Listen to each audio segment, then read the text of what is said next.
So following on from our recent fleet management webinar session, today we're going to be focusing on HERE's suite of SDKs for Android and iOS, and we'll learn of the latest product developments and features. We're also going to look at the Fleet Telematics APIs, which you can use in tandem with these mobile SDKs to enrich your applications. Just a couple of housekeeping tips, please, as we go along, do type any questions you might have in the Q&A panel to your right, and we'll pick those up for discussion at the end of the call. I'm very pleased today to be joined by Anssi Saramaki, who's a Senior Director of Product Management of the HERE Mobile SDKs, and Mark Hupke, who's a Senior Project Manager who works with the Fleet Telematics APIs. Just a quick look at today's agenda as we go through the presentations.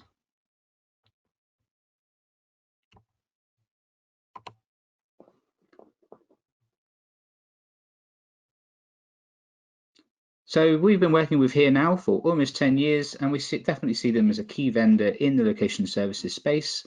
As a proud distributor of HERE's products, our aim is to enable software developers to build and launch successful products, and HERE is a great contributor to that.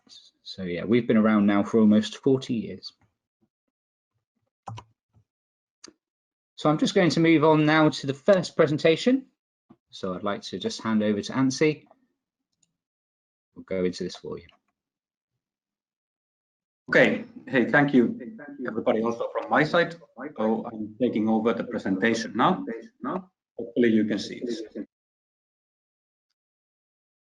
Could you confirm, Sean, that the screen is visible for everybody? Yes, I can see your screen, yes. Thank you, Anssi. Very good. So let's get going. So when we talk about HERE Mobile SDK, it is a software asset that has been around for quite some time already. Got started somewhere about 15 years ago and been in its current form for the last couple of years. We are serving multiple different customer needs. So it's sort of an, let's say, a little bit of a multi-purpose SDK for multiple different industries, serving multiple different use cases.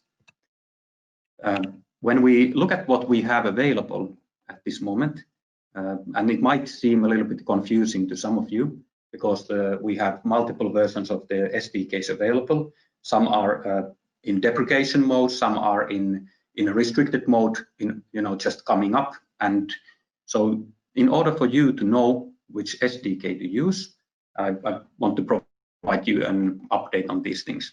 So currently, most of the customers are using the X Premium Sdk. It is very feature-rich, it is very robust, it is trusted by many big players in the world, and it is something that can be taken into use very easily and has rich set of, let's say, documentation and support around. So it is fully baked, fully ready, and some of you probably are using this X Premium Sdk or have taken a look at that at least. At the same time, while we've been developing and further continuing to enhance the X SDK, we've started to work on the Phototex SDK family about a little over 18 months ago, and we are introducing these into the market now.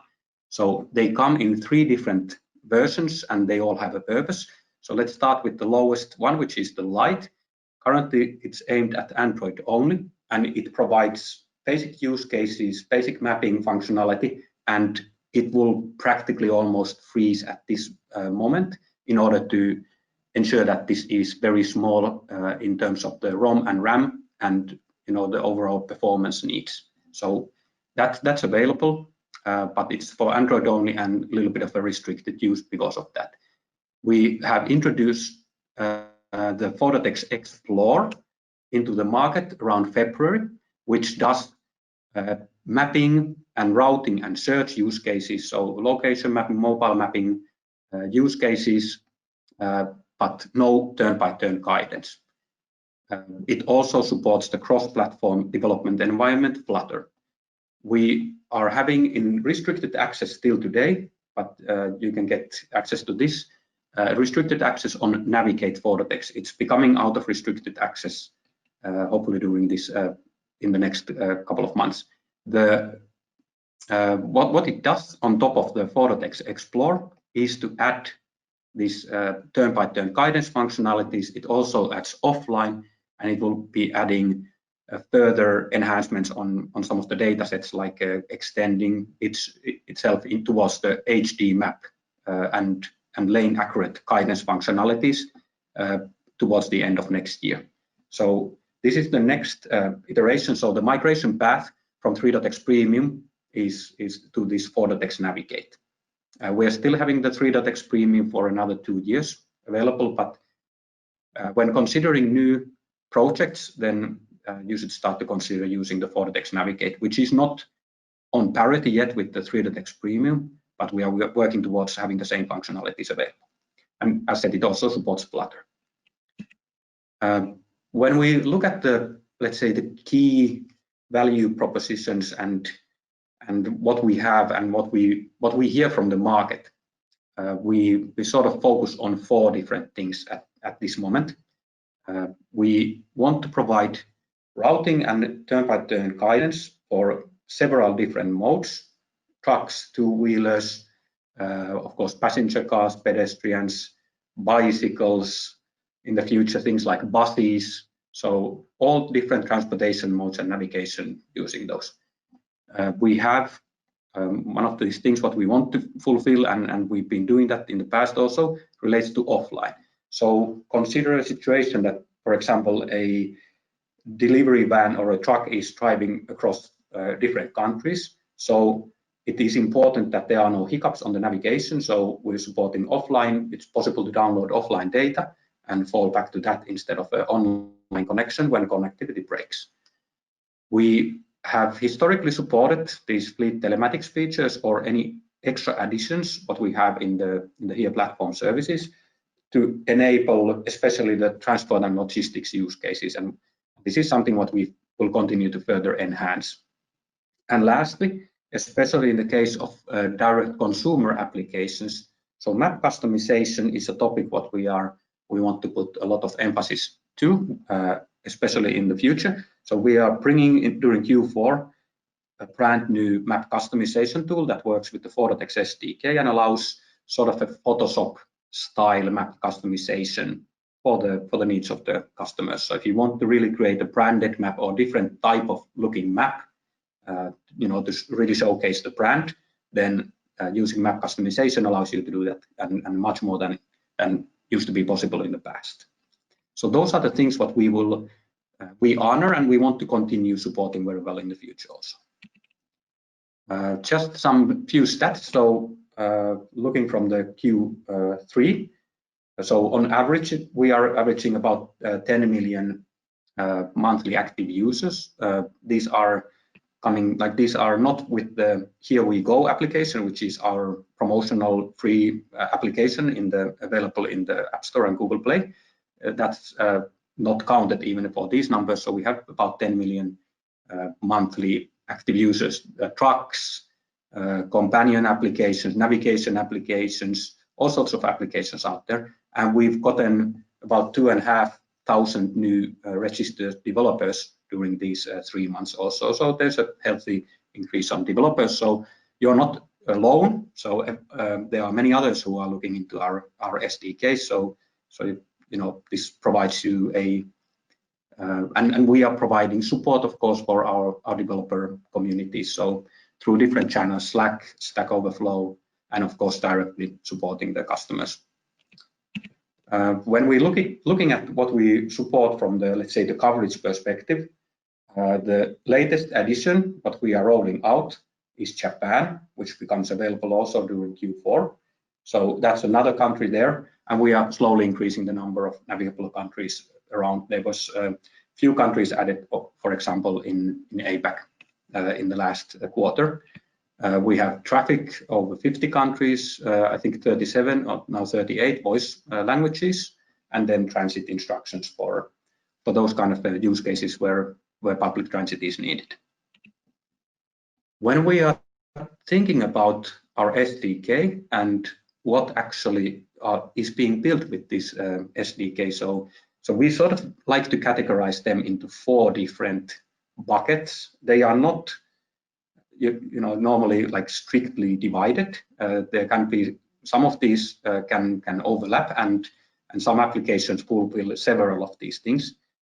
But let's start going through them. So driver-facing solutions, we are talking about providing turn-by-turn guidance instructions with different modes. Now, in the focus of truck navigation or transport and logistics use cases, of course, the truck navigation with understanding all the restrictions, what's the contents of the vehicle, what's the size of the vehicle, for example. So our truck routing takes care of having those routes that do not violate any of the restrictions. We also support, as mentioned, offline functionalities and can extend with custom routing, to extend, for example, which dock, for example, the packages need to be delivered or picked up from. So this allows to build safe and efficient applications that allows you to comply with the local regulations. The second set of applications, what we see being built, relates to these kind of companion applications for certain purposes. For example, a passenger vehicle companion application, sending a destination or seeing, how long it's going to take to get to the, where you need to go, and doing some pre-trip planning, and in practice enhancing the experience outside of the vehicle, outside of the truck, or outside of the passenger vehicle. So being able to do, for example, the last mile deliveries also with the mobile application. Then daily commuter apps, these kind of get me there type of an applications, which are also quite popular. That those things can be, of course, built with our SDK and our services. And the most important service is routing and considering the traffic situation. To be able to inform the customer, should they take let's say a public transit, for example, or even take a bike, depending on the traffic situation. So these are of course very popular applications and something that's very helpful for end consumers. And then we see a increase of small and medium-sized ride-hailing, ride-sharing applications. So these kind of Uber, like similar functionalities as Uber, local players, local smaller players, or even bigger players coming in. And for those things, of course, the driver will need to have a like a navigation application, and the passenger needs to have a map and route application in order to know when the passenger is getting picked up and to plan that route into the final destination. And of course, turn-by-turn guidance is key for the driver, but then overall geocoding, search and routing, and having an accurate ETA with traffic, those are the key things what we focus on and what we can deliver with our SDK and our services. Now, probably many of you already know about these features, what we have with Tree.x, so just wanted to highlight that these are the key functionalities. Of course, traffic rendering, flow, incidents, information, strong emphasis on geocoding and search. We have positioning, like indoor positioning, and then integration of the fleet telematics services and extensions. And we have, of course, vector maps with satellite, with all sorts of different routing modes, as said, lately adding, for example, bus, and then like transit and turn-by-turn guidance. Now, if you compare that, so that's like our most feature-rich SDK. And when we look at the next 3 SDKs coming from Phototex, they are still limited in features. So as said, Lite Edition is practically almost going to freeze at this functionality. We're going to add a few more online routing features, but primarily the map rendering will be frozen at this. When we look at the Explore Edition, which is our primary offer for map and route use cases, so there are going to be extensions, 3D landmarks, Premier 3D functionalities for maps, digital terrain model next year. So this is going to be a future-proof solution.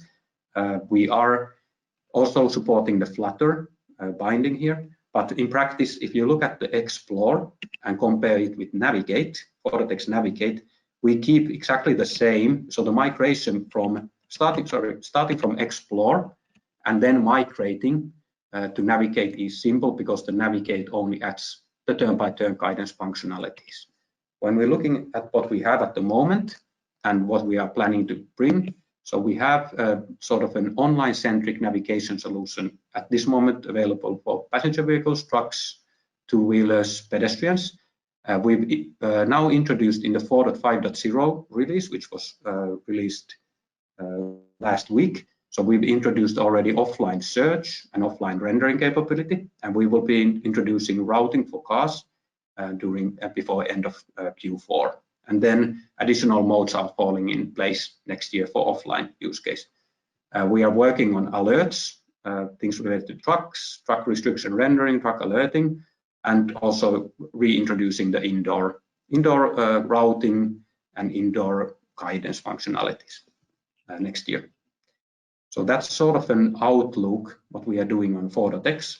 So if an online-centric solution is what you're building primarily, then you can get going already with Phototex. But if you're waiting, for example, for truck functionality, truck offline, which is introduced next year, so maybe it makes sense to continue with the previous 3.x version of the SDK and then start to take the new version of the SDK into use next year, Q1 or Q2. I wanted to conclude my presentation by showing you something. So you might know that we have this WeGo application available in the app stores.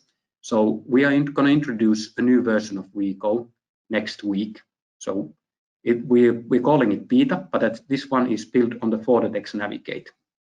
So it has primarily the same functionalities as the previous version of WeGo application. And when it comes available, you can download it, try it out, see what's available in our SDK, and then start to take the new version of the SDK into use. It does turn-by-turn guidance. It's very fast.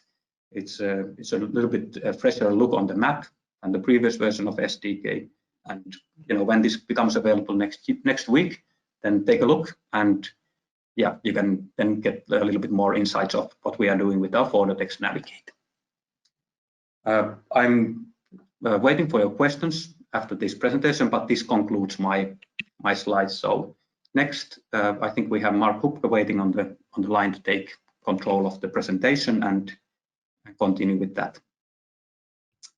Thank you.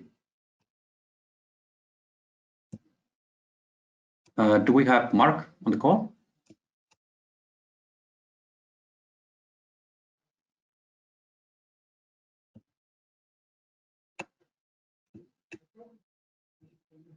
Okay. Looks like not.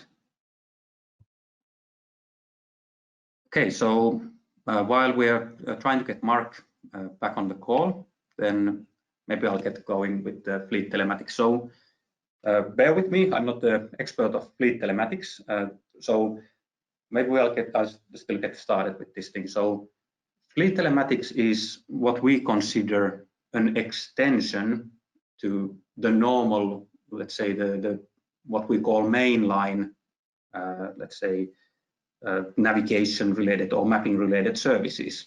So what it allows for our customers to do, and primarily the customers from transport and logistics markets, it allows our customers to do, let's say, like extensions, for example, find what is the best order to travel, for example, if you're a traveling salesman, or what is the easiest way to, like, let's say, for example, if you have a custom routing need, you need to be able to pick up things from some certain restricted areas. That data can be added. Also, there's ability to load things like, let's say, custom locations as POIs. So it's a rich enhancement set of functionalities what we have on top of the normal routing, for example, or search. When we're talking about fleet telematics overall, it really is an extension to the services. So, for example, extra algorithms to handle restrictions, for example, for buses. That is a nice example from enhanced algorithm. We also are using a lot more data. So the data used by these algorithms are something what we were able to expose all of the data sets what HERE has through these advanced fleet telematics routing algorithms. We call it a fleet telematics router, and it allows us to do these extensions. One of the things to understand is that, for example, if you're making a like a waypoint sequencing, then calculating a route using this, it will work, of course, through different properties such as websites, like or a backend management systems like transport and logistics management systems, as well as then driver-facing applications built with the HERE SDK. One of the functionalities what's possible to handle with the fleet telematics relates to the custom speed profiles. So we, of course, are using default profiles when we are doing basic navigations, but it is possible if you have a certain type of, let's say, a alternative vehicle that doesn't follow the normal speed profiles, you can specify them. You can, you know, some of the drivers, especially in some states, are driving faster, depending on the type of a truck. And to be able to have the best possible ETAs, it's possible to define these custom speed profiles, and also it has an impact on the roads that are being selected. Of course, it's possible to use these advanced routing algorithms to also add the rest times. So when you're planning, for example, a very long route like what you see here from a Poland to and like all onto the edge of Atlantic in France, that there needs to be resting times. So it's possible to calculate itinerary that allows you to plan your rest points, plan for stops, and know if they are open or you know, closed for that time of night, for example. So these kind of algorithms allow you to do comprehensive planning of the full, you know, delivery, for example, if it's a cross-country deliveries. Another thing what can be implemented or requested from the service is that you can plan when you want to be there. So, for example, if you want to be there at the destination at noon next week, Wednesday, you can do that kind of a route calculation already. It considers, of course, historical traffic information. It doesn't consider traffic, like, of course, cannot consider something, you know, which is not known yet, like a real-time traffic. But the closer you get to that time, the more accurate it will be based on a combination of historical traffic and what's already happening on that day. But the functionality is like a little bit reversed from the normal routing, which is how long does it take me to get there if I would start from now. Then another topic which we support is really like optimization, depending on, like, especially in the mountain areas, there can be very different usage of energy or fuel depending on the route. So we, of course, have this kind of an ADAS dataset, and we are using that in order to calculate then the consumption. This is very handy when you know, trying to understand that what's the most efficient route, and it could be a combination then and the decision of the driver to either save time or to save fuel. So this allows this kind of functionality allows optimizations as well as then considering, you know, how far can you actually go with your fuel. Then an extension to this is an Isoline, which means in practice that it can show you how far you can reach. So sort of what's that distance what you can reach. You can put, of course, the time. It can be based on consumption. This is very popular with, let's say, electric vehicles. So being able to calculate the Isoline, where can you get with your current range, or where can you get and get back, is another functionality that this Isoline routing supports. But it can be used for also like without electric vehicles, so with the normal vehicles and trucks. That's sort of very helpful to provide a glimpse, for example, of the map. Will I be able to get to that POI or not? Then another one is Eta Tracking.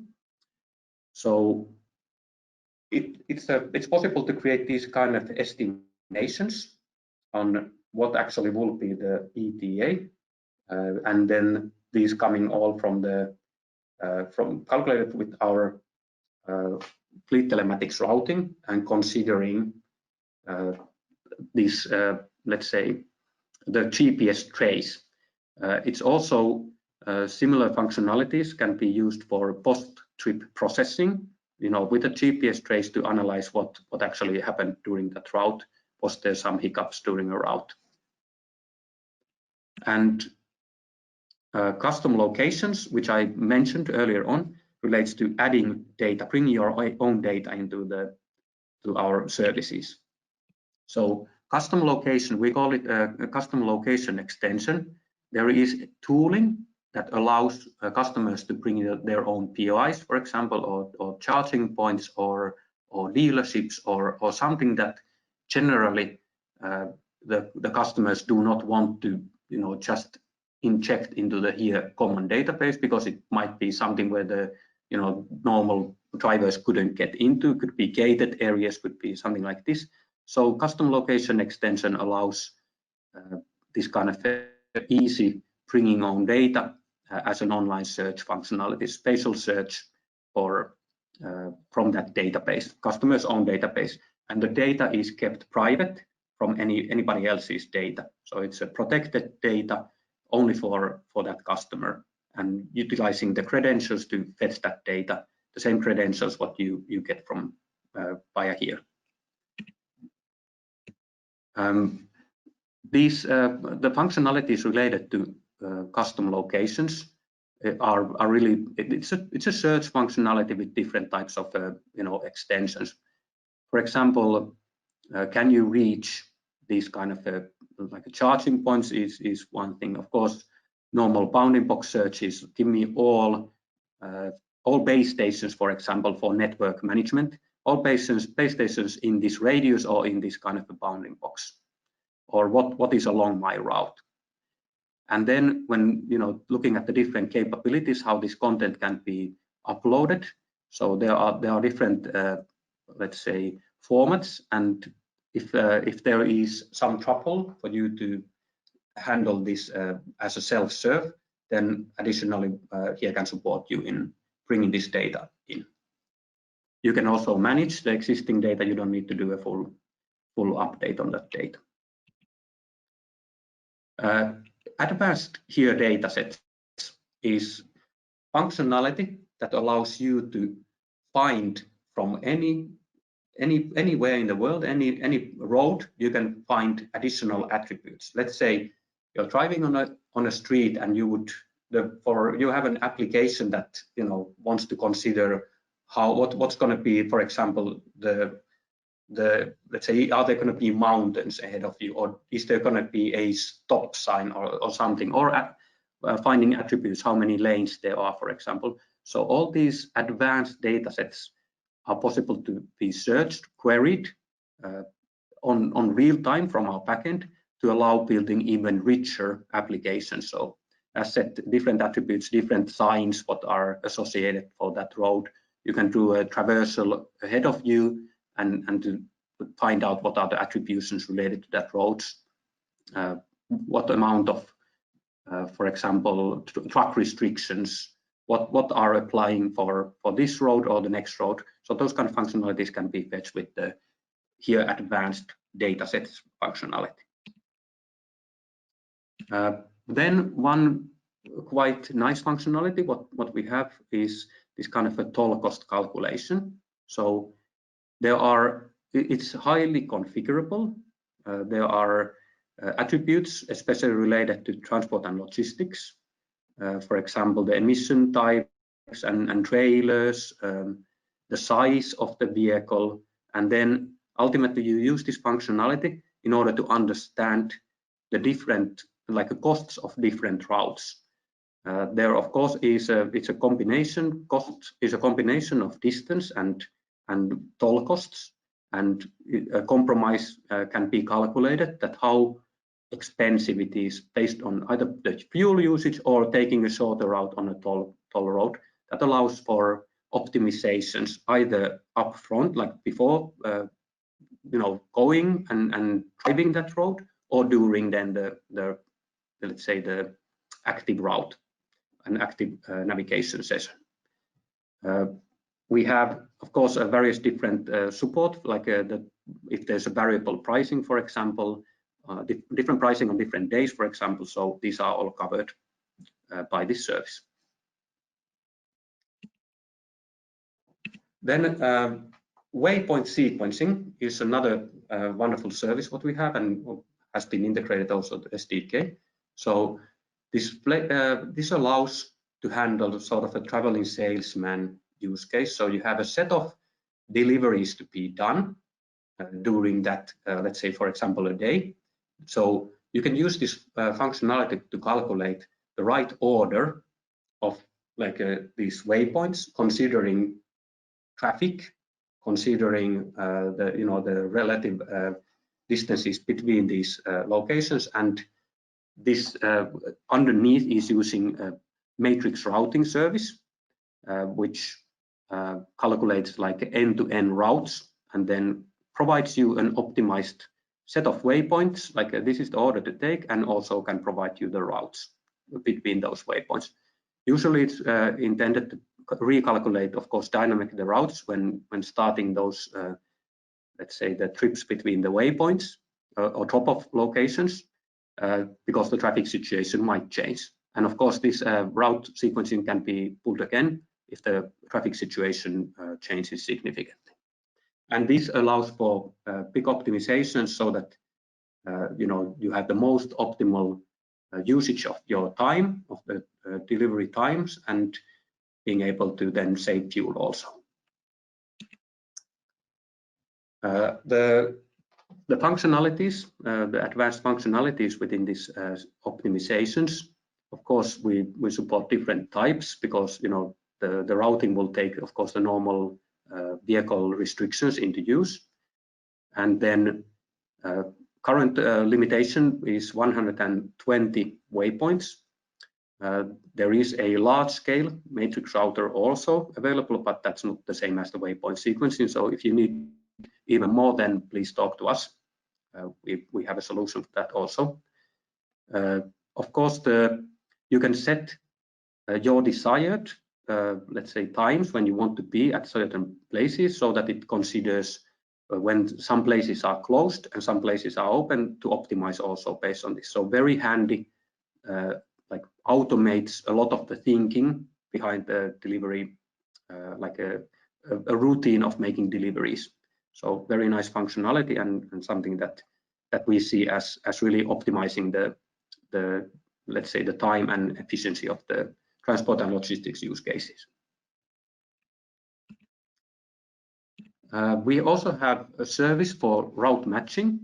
So route matching is functionality that you can bring in a set of like a trail, and then you can do this kind of a post-processing. So let's say a car was driving along a certain set of route, it collected GPS trace, and for post-trip planning or analysis, this route can be then, or the trail can be then matched into a route where additional information can be then found for the different, let's say, the different road segments on that route. For example, using the HERE advanced dataset.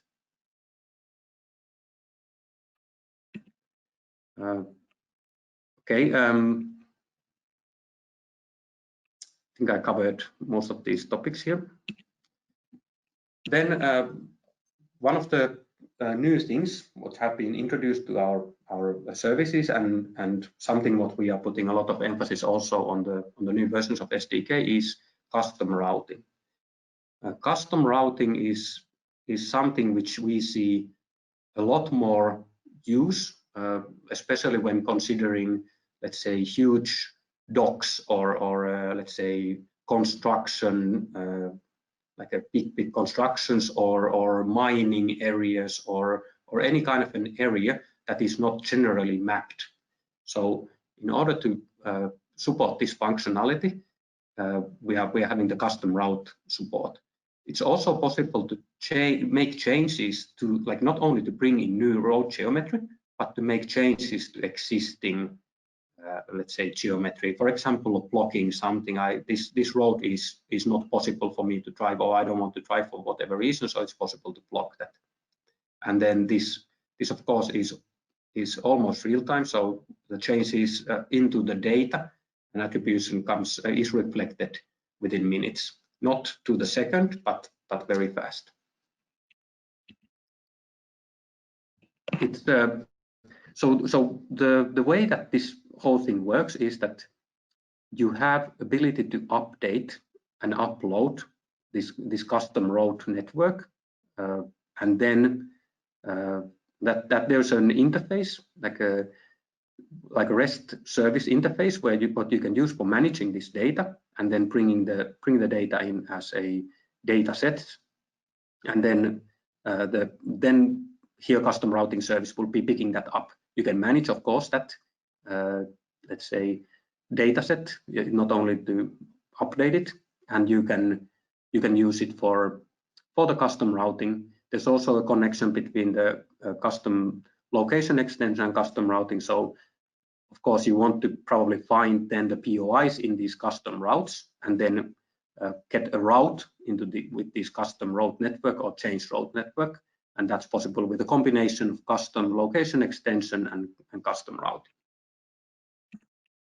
Oops, I think I went already now to the end of Mark's presentation also, and I apologize for not being the expert of this topic, but hopefully we can get Mark at least on the call back to answer some questions. But that concludes this part, so off you go, Sean. Thank you very much, Anssi, for the interesting presentations, and indeed for doing both of them at such short notice. Really, really appreciated. Some very interesting stuff. Yep, so I'd just like to run our poll now, just so we can get an idea of what everybody's thinking.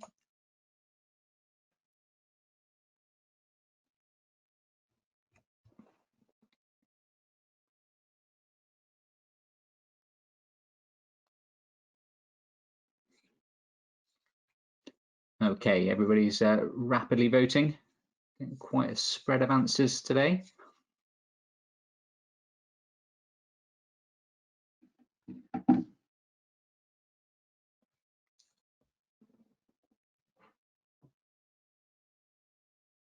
Just a few more seconds.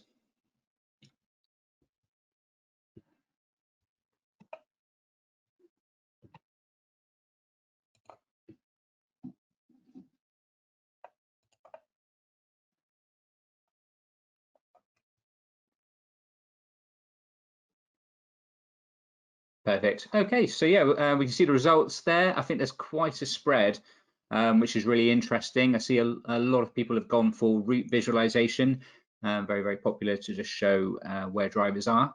And then just behind there, we've got the turn-by-turn navigation. So customers looking to develop a full turn-by-turn application. And yeah, pretty close there is the post-trip analysis part there around the speeding and the safety alerts. And we do have also a few votes for venue maps and positioning. So there's varied use cases for the SDKs, and yeah, it'd be certainly interesting to pick up with our customers in more detail afterwards there as to what projects you guys are planning.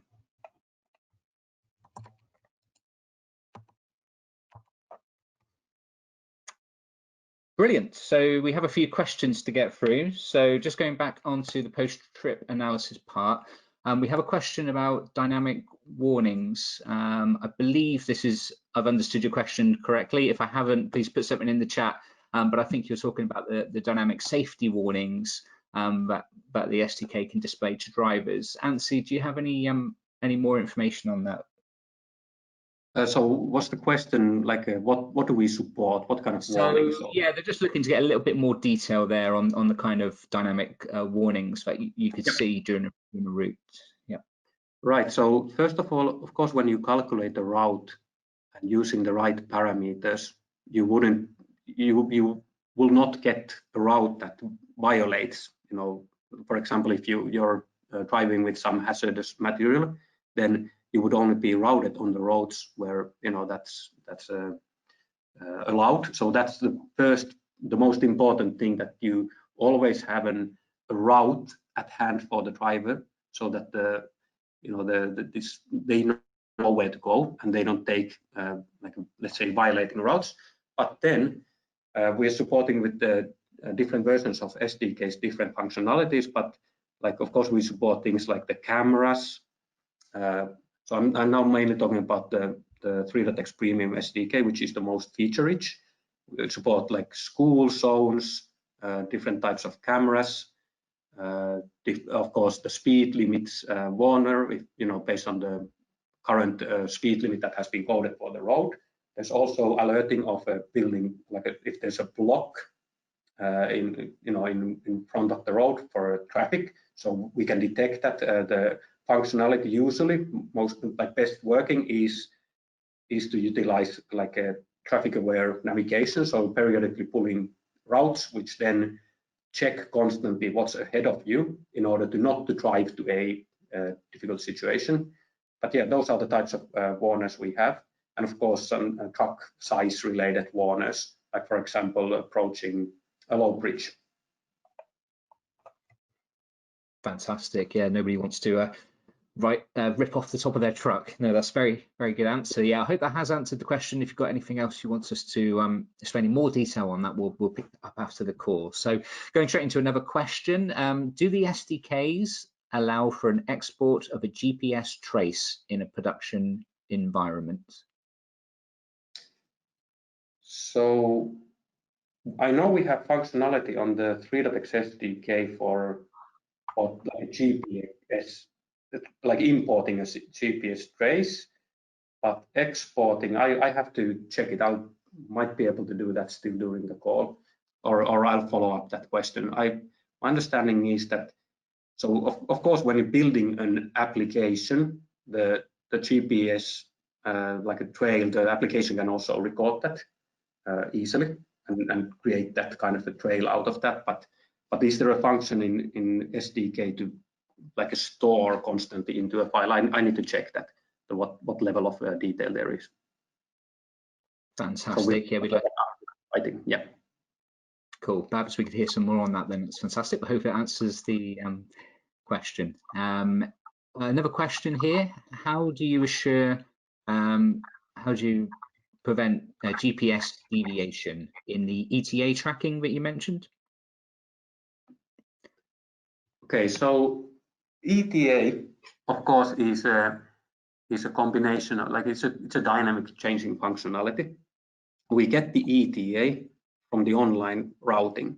So when doing periodically ETA, or a new route, like pulling another route and checking if the ETA has changed, then while like in the SDK we also have functionality that allows for like a manual, or the SDK is updating the ETA of the route based on how long it takes to advance that route along during those times when the route is not getting refreshed. But we recommend for an accurate ETA or when using the SDK to do that periodic like a recheck of the route, pulling that using the same route ID, pulling just a new ETA for the same existing active route in order to get that baseline from the online routing service that has traffic information to all the way to the destination. Let's say if it's a longer than X kilometers, we probably have not fetched that traffic into the SDK. I hope that answered the question. If it was about the extension, we can also, Mark will answer based on the extension, the Fleet Telematics services extension for that post-trip analysis part. Absolutely, yeah, I understand that that particular API does use the route matching is well built in, so it should snap it to the road network as well as to provide the accurate ETA. But yeah, if you need to hear more on that, we will answer all these questions and send out in an email. So I've got another question about the SDK for you, Ansi. Does it provide location services in the background and the foreground of the application, like Google Location Services does? So the SDK will be able to handle functionalities in the background also. So you can do, let's say, run that guidance session, for example, and periodically check for better routes, even when the application is in the background. Yes. Perfect. So I think that's a yes there, if that's answered the question. In terms of, I've got another question here. In fuel consumption, have you considered the vehicle goods weight while they're in transit?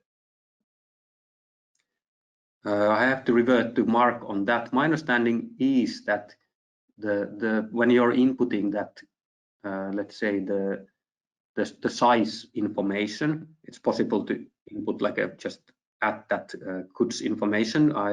But we will follow up on that answer also. Mark would know that by heart. Fantastic. No, thank you very much. Quick licensing question. How is the mobile SDK licensed? If I publish my app on the App Store, I've got 5,000 downloads. Do I need 5,000 licenses? I'll actually pick up on this one. It's more of a licensing question.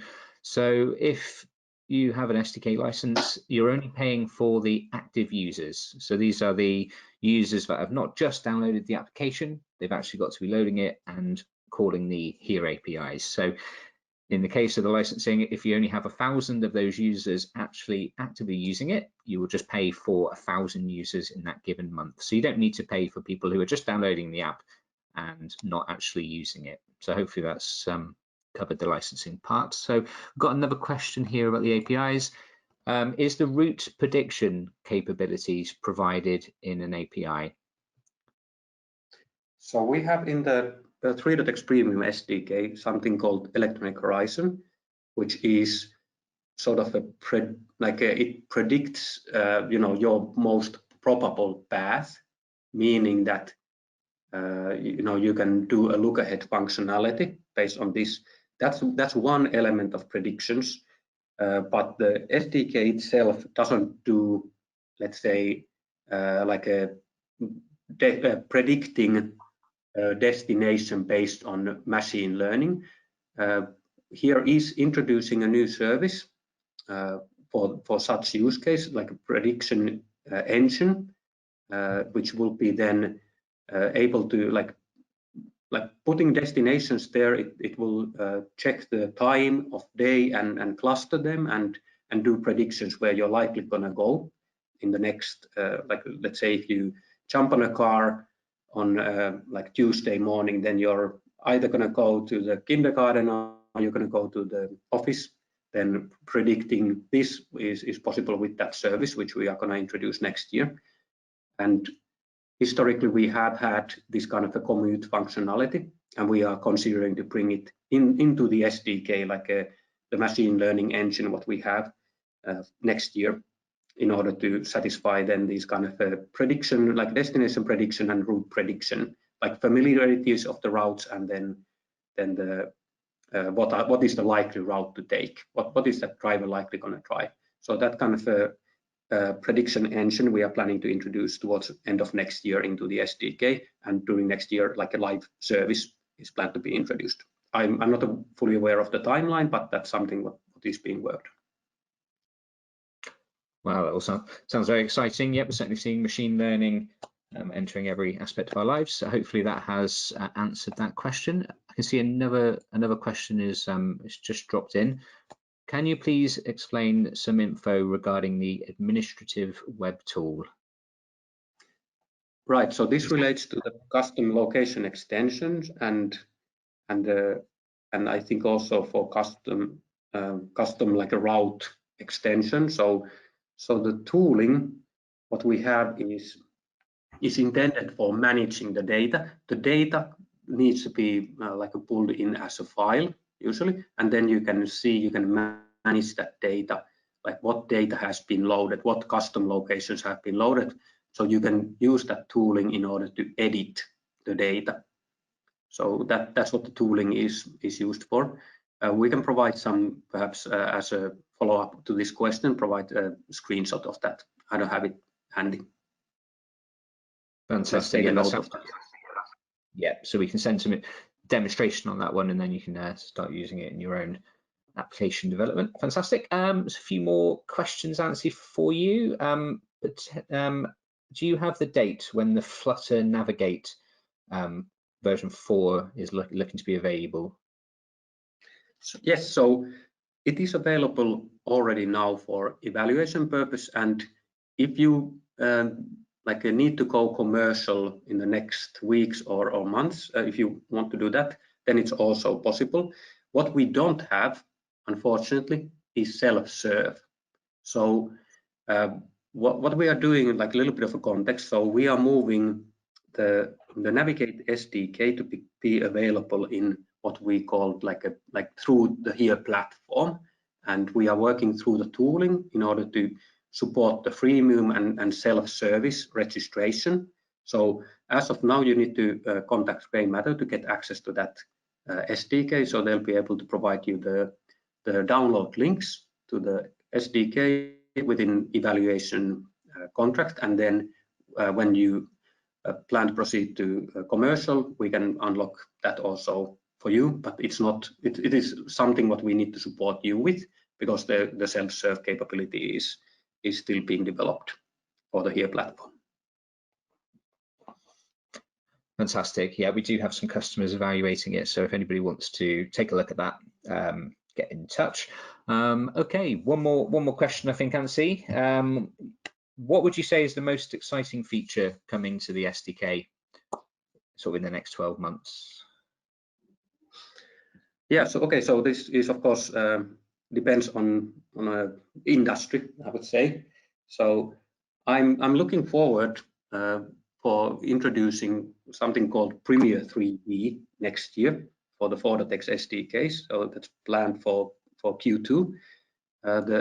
The functionality what we introduced there are, so we have a set of cities with extreme high quality and high fidelity, with textures, with things like tunnels and bridges all accurately depicted, and the cities. So these are sort of like super nice let's say infotainment functionalities, real eye candy for some of the cities. I think the count is about 100 cities around the world at this moment. Really a differentiator on visuals.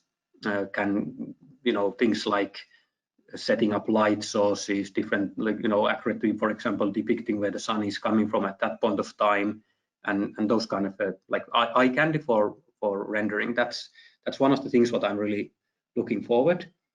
Then when we think about let's say other types of use cases, I'm of course very much interested to finally make happen what we call lane level navigation, which we aim to do on the second half of next year. Lane level navigation using something called HERE Lanes product, which is a HD accurate representation of the lanes on the roads.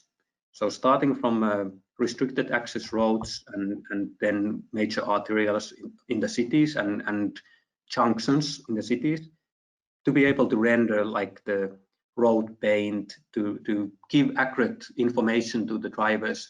Now take one, like two of the leftmost lanes are suitable, so take one more left. Accurate positioning also included to that.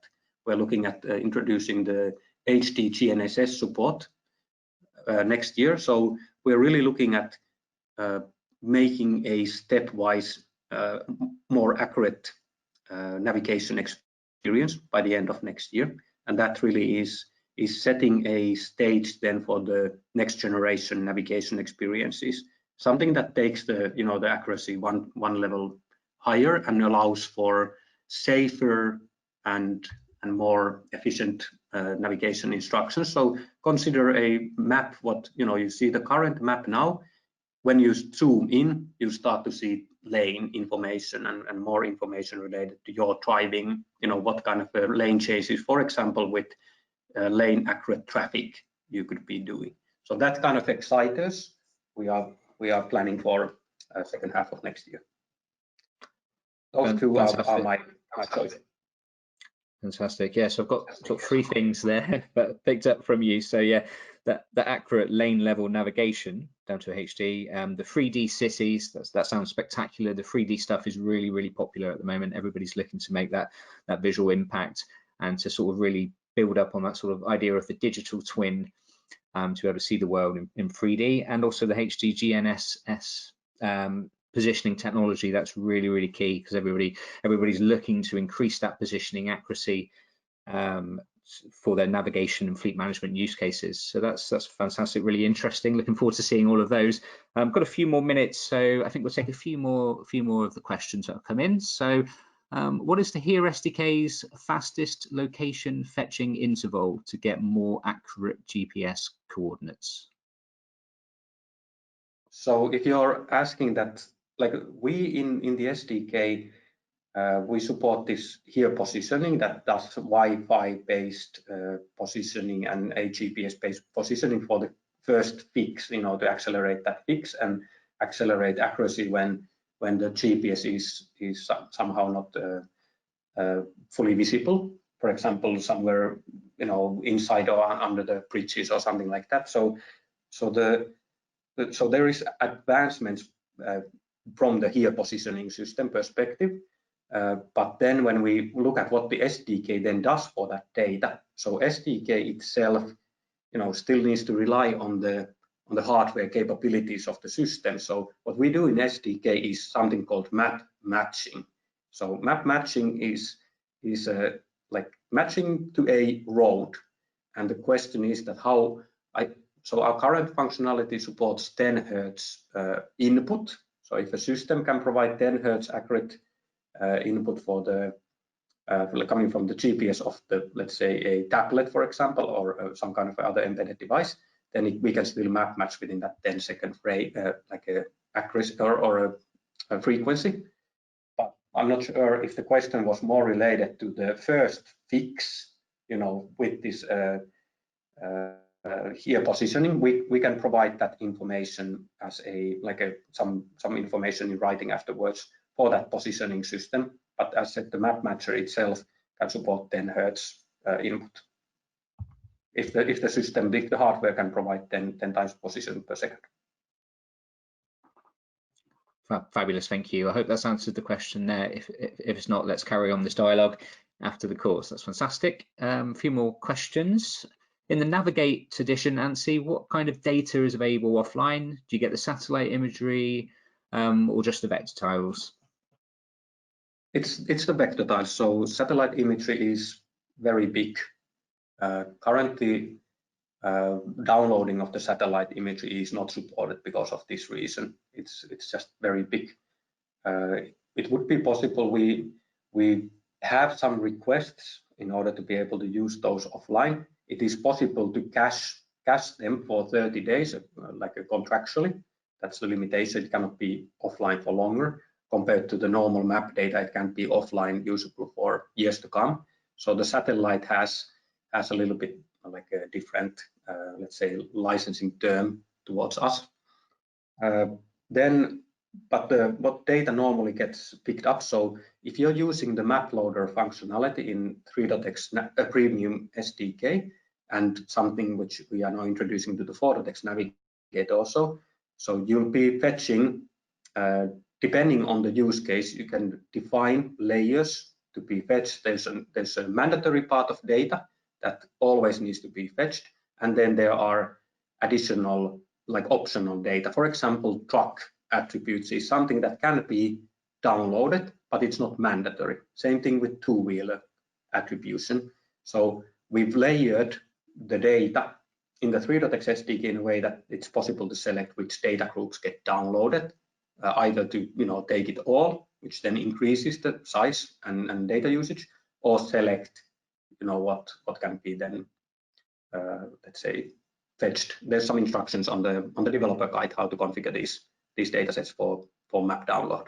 And the same will apply also for the Phototex SDK. So our approach is that we fetch the base, the core POIs for offline. We do that pre-fetching or ready to cache, and we do the normal road network, and then anything like, for example, ADAS, like a slope, height, curvature information is something what is an alternative, like an optional data group that can be downloaded if the use cases in offline require such.